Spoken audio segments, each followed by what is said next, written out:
கேள்வி பார்வையாளருக்கு வணக்கம். இந்த நேர்காணலில் நாம் சந்திக்க இருக்கும் சிறப்பு விருந்தினர் மதுரை உயர்நீதிமன்ற வழக்கறிஞர் ஆவண்ணா ராஜா அவர்கள். சார் வணக்கம்.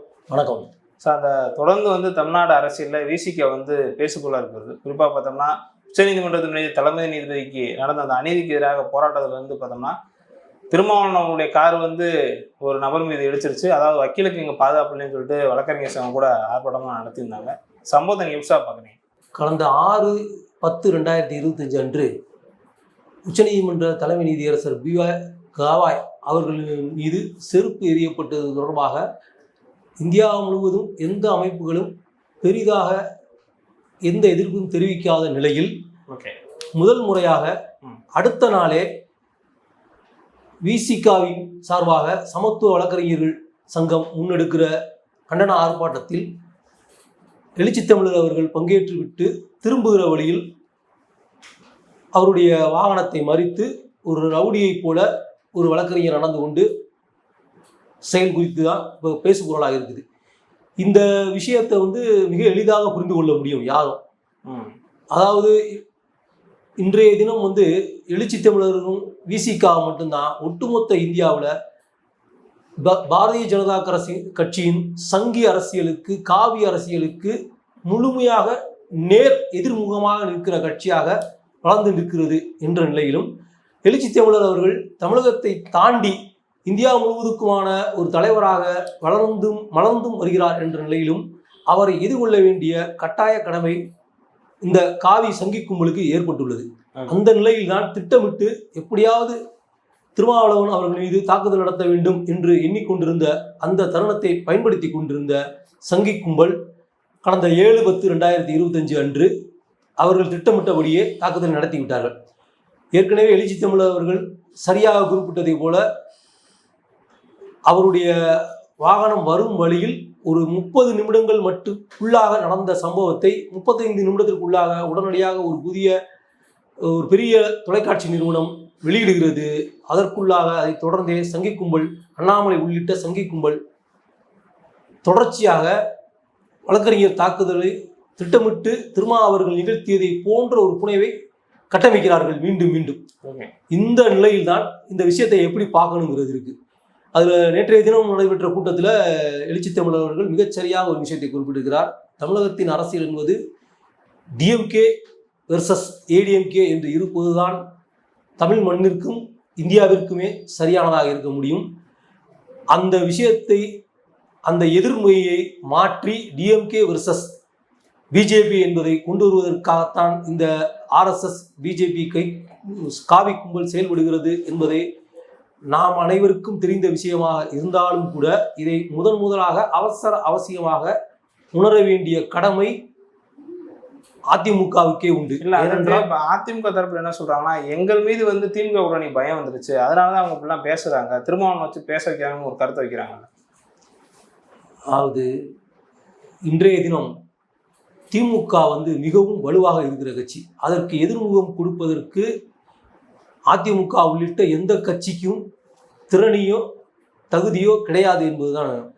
இன்னும் வெளிப்படையாக சொல்வது என்று சொன்னால், திரு M.K. ஸ்டாலின் அவர்களுக்கு எதிராக சொல்லக்கூடிய ஆளுமிக்க தலைவர் கூட்டணி கட்சியில் யாருமே இல்லை என்பதுதான் அனைவருக்குமான உண்மை. இந்த சூழ்நிலையில் திமுக கூட்டணி அதிமுகவை கண்டு பயப்படுகிறது என்பது மிகவும் நகைச்சுவையான ஒன்று. அதை யாரும் சீரியஸாக எடுத்துக்கொள்ள தேவையில்லை, யாரும் சீரியஸாக எடுத்துக்கொள்ளவும் இல்லை.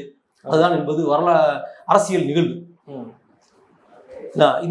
இந்த மாதிரி சூழ்நிலையில திருமா அவர்களை தொட்டால்தான் இந்த பிரச்சனையை திசை திருப்ப முடியும். திருமா மீது தாக்குதல் நடத்தினால் மட்டும்தான் தலைமை நீதியரசர் மீது நடந்த தாக்குதல் விஷயத்தை திசை திருப்ப முடியும் என்ற நோக்கத்திலும் தமிழகத்தில் உண்மையாகவே காவி அரசியலுக்கு நேர் எதிரடை சித்தாந்த அரசியல் முகமாக இருக்கிற விசிகாவை எப்படியேனும் அந்த இடத்திலிருந்து நகற்ற வேண்டும் என்ற அந்த கொள்கை வெறி கொண்ட அடிப்படையிலும் இந்த தாக்குதல் நடத்தப்பட்டுள்ளது என்பது அரசியலை பாலபாடமாக பின்பற்றக்கூடியவர்களுக்கு கூட புரிந்து கொள்ளக்கூடிய விஷயம்தான்.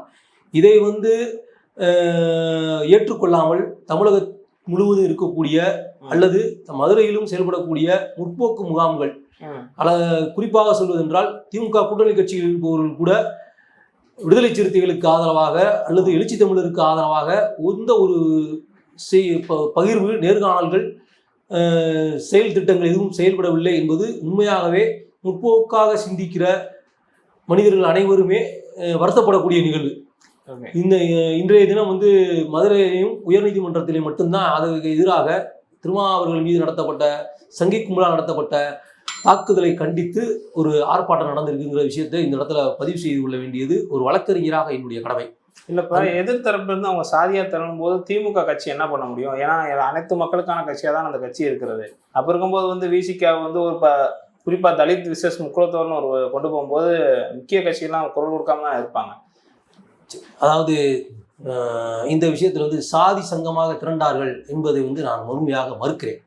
நான் வந்து முக்குலத்தோர் சமூகத்தை சேர்ந்த அந்த வழக்கறிஞர் வந்து பின்னால அவருக்காண்டி முக்குலத்தோர் சங்கம் திரண்டதாக நான் கருதவே இல்லை, உண்மையாகவே. ஏனென்றால்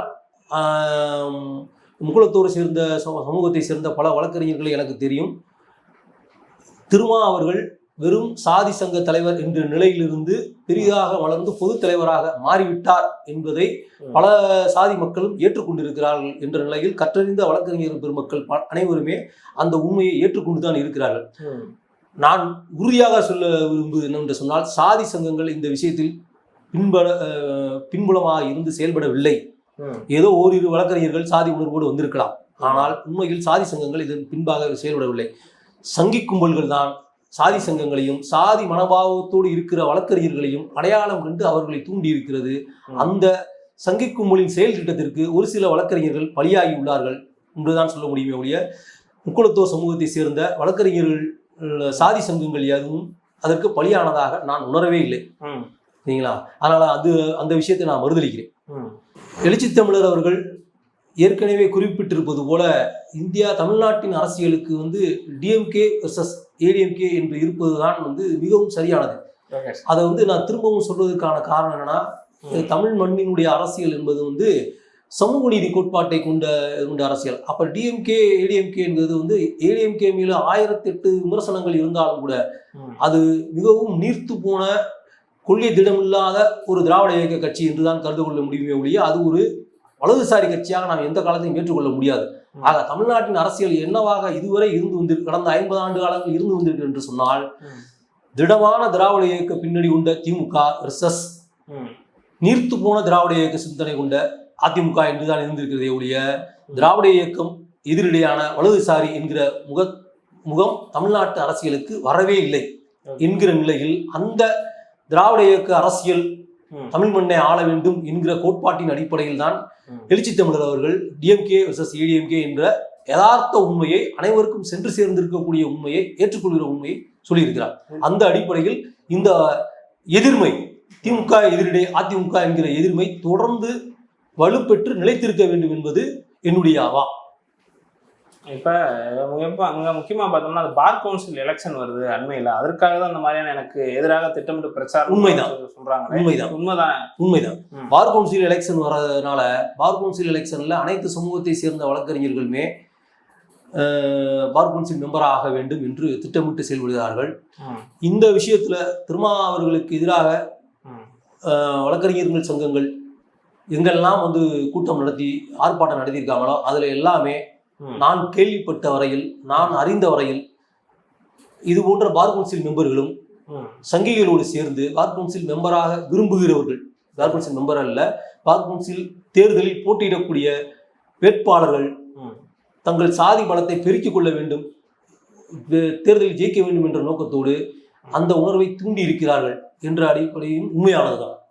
பிஜேபி வந்து தமிழ் மண்ணிற்கு, இந்தியாவுக்கு மட்டுமல்ல தமிழ் மண்ணிற்கும் உலகத்திலிருந்தே அகற்றப்பட வேண்டிய ஒரு கட்சி என்கிற அடிப்படையில் வந்து ஒவ்வொரு முற்போக்கு சிந்தனையாளர்களும் ஒவ்வொரு நடுநிலைவாதிகளும் பிஜேபி ஆர்எஸ்எஸ் சங்கி கும்பலை நம்முடைய உயிர் உள்ளவரை மட்டும் எதிர்க்க வேண்டும், இந்திய மண்ணிலிருந்தே அப்புறப்படுத்த வேண்டும், ஆர்எஸ்எஸ் சங் பரிவார கும்பல்களை தடை செய்ய வேண்டும் என்று சொல்லி கேட்டுக்கொள்கிறேன். நன்றி சார்.